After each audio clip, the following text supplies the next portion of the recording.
जय श्री कृष्णा। मैं आचार्य संदीप मिश्रा एक बार पुनः आप सभी का बहुत बहुत स्वागत करता हूं मेरे YouTube चैनल में। आज का विषय है कि विवाह किस पर्टिकुलर ईयर में होगा, विवाह कब होगा, ये जानने के लिए बड़ा ही चर्चित विषय है। ये जानने के लिए हम आपकी पत्रिका का पहले निर्माण करते हैं और उसके बाद जो है इसका फलित कहते हैं, ठीक है ना। तो विवाह कब होगा और किस ईयर में होगा ये जानने के लिए कुछ पहलू हैं, इम्पोर्टेंट नोट्स हैं, उनको आप एक बार देख लीजिए, समझ लीजिए। मैं आपको जैसे मान लीजिए किसी की पत्रिका है आपके सामने, एग्जाम्पल के तौर पर मैंने 29 जुलाई 1998 की एक पत्रिका बनाई है। जन्म समय उसका 6:02 है। बरेली उत्तर प्रदेश की है ये। तो सबसे पहले हम जन्मांक चक्र में ये देखेंगे कि सप्तमेश कौन है, ठीक है ना। सप्तम भाव में कौन कौन से ग्रह विराजमान हैं, ठीक है। सप्तमेश को सप्तम भाव में ग्रह विराजमान जो है वह, ठीक है।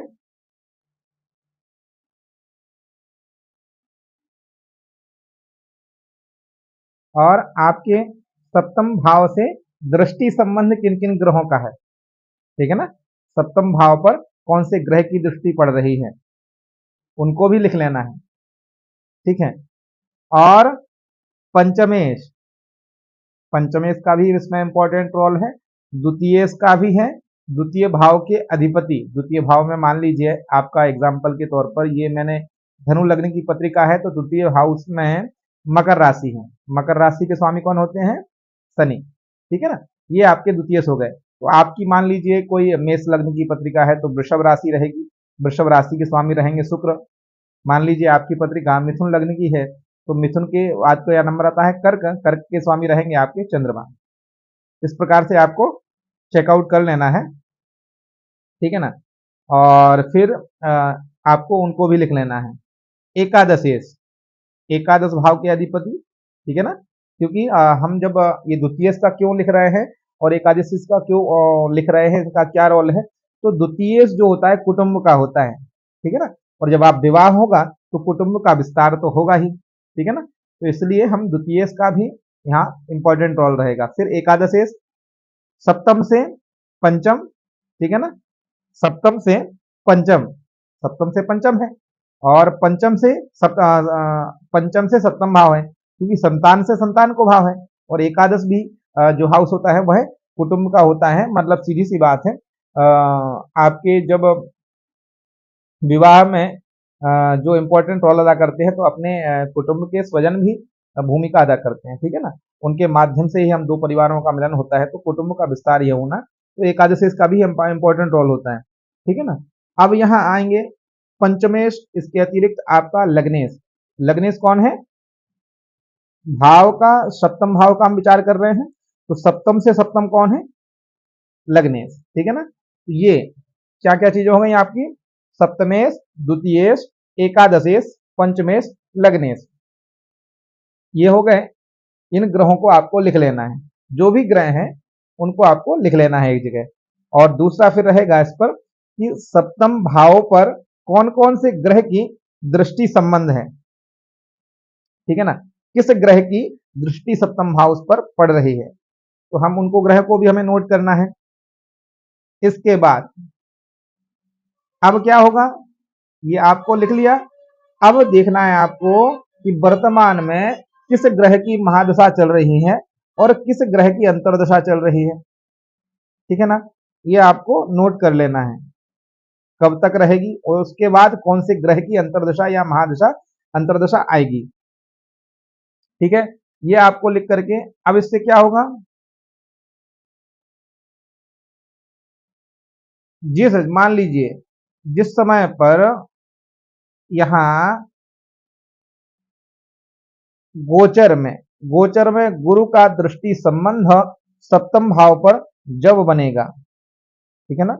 जिस समय भी मान लीजिए एक विवाह की एज होती है, ठीक है ना, उस पर्टिकुलर एज के समथिंग अप्रोक्स टाइम में मान लीजिए, या विवाह जैसे 15 वर्ष में 16 वर्ष में भी यह संयोग यदि घटित होता है तो निसंदेह उस समय विवाह तो नहीं परंतु रिलेशन जरूर स्थापित हो जाते हैं।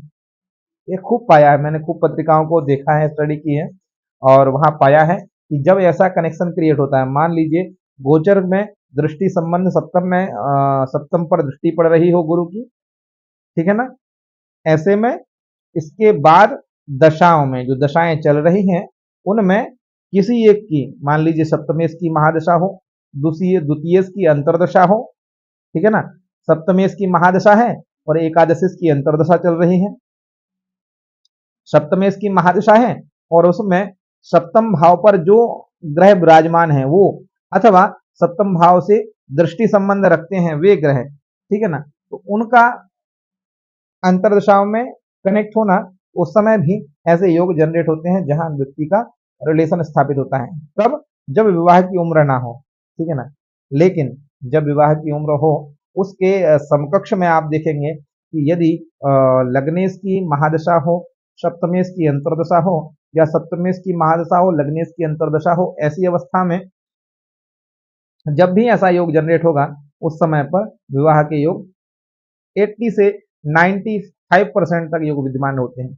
कुछ परिस्थितियों में क्या होता है, मान लीजिए मांगलिक पत्रिका है या कुछ पापक ग्रहों की दृष्टि संबंध है, युति संबंध है, सप्तमेश निर्बल है, ठीक है ना, अथवा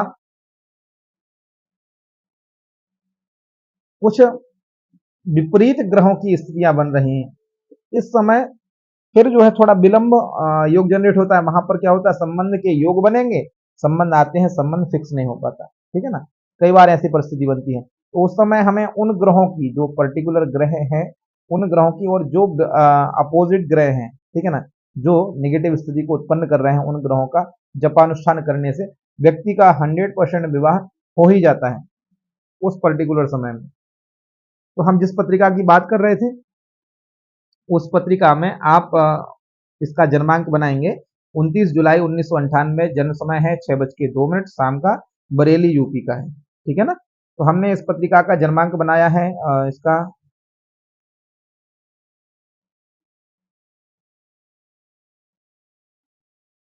हमने ये पत्रिका बना ली है जो कि आपके समक्ष प्रस्तुत कर रहे हैं। धनु लग्न की पत्रिका थी और सप्तमेश इनके बुध हैं, मिथुन राशि है सप्तम भाव में, ये सप्तम भाव होता है आप सभी जानते हैं। द्वितीय भाव के अधिपति शनि है, हमने लिख लिया है। एकादश भाव के अधिपति शुक्र है, ये 11वां भाव। पंचमेश पंचम भाव के अधिपति, जो पंचम भाव में राशि होती है उस भाव के स्वामी, मतलब सीधी सी बात है पंचमेश कौन होगा या सप्तमेश कौन होगा ये जानने के लिए जो अंक लिखा हुआ आपका सप्तम भाव में, यहाँ से गणना करना होता है 1 2 3 4 5 6 7। तो यहाँ 3 अंक है, मतलब 3 मिथुन राशि हुई और मिथुन राशि के अधिपति आपके सप्तमेश कहाएंगे, ठीक है ना, ये बुध है।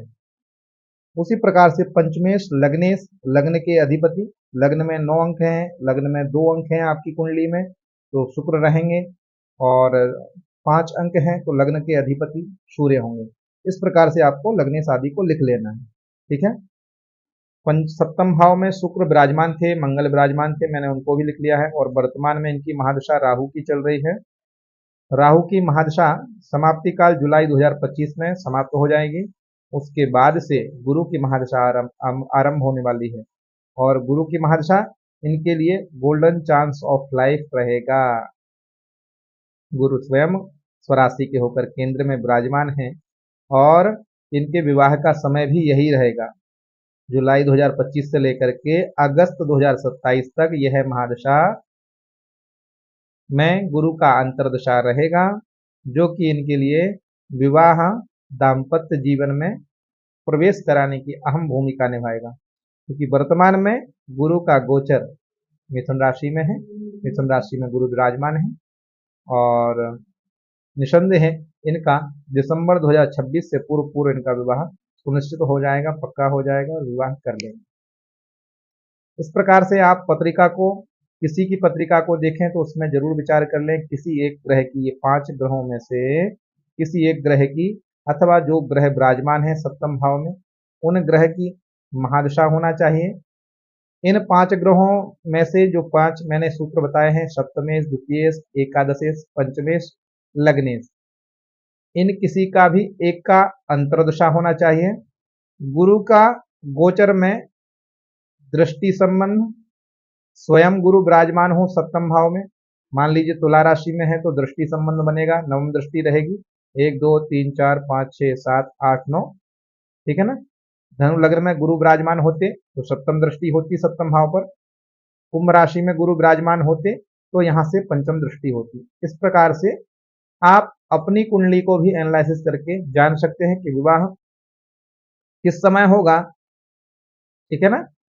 तो उम्मीद करता हूँ आपको वीडियो बहुत पसंद आएगी और इसी प्रकार से आप चैनल को सब्सक्राइब कर लीजिए ताकि आपको मैं इसी प्रकार से जो आपके प्रश्न हैं, जो आपकी क्वेरी होती हैं, उनके अकॉर्डिंग वीडियो बना करके आप सभी का मार्गदर्शन कर सकूं और आपके जीवन में आ रही समस्याओं का समाधान आपको प्राप्त करा सकूं। चैनल को सब्सक्राइब कीजिए, लाइक ज़रूर कीजिएगा। यदि कोई चीज़ समझ में नहीं आती है तो कमेंट बॉक्स खुला है, आप वहाँ पर कमेंट में मेंशन कर सकते हैं। मैं सभी के कमेंट को पढ़ता हूँ और उनका रिप्लाई भी करता हूँ और अपनी प्रतिक्रिया ज़रूर साझा करें, शेयर ज़रूर कीजिएगा। जय श्री कृष्णा, हर हर महादेव।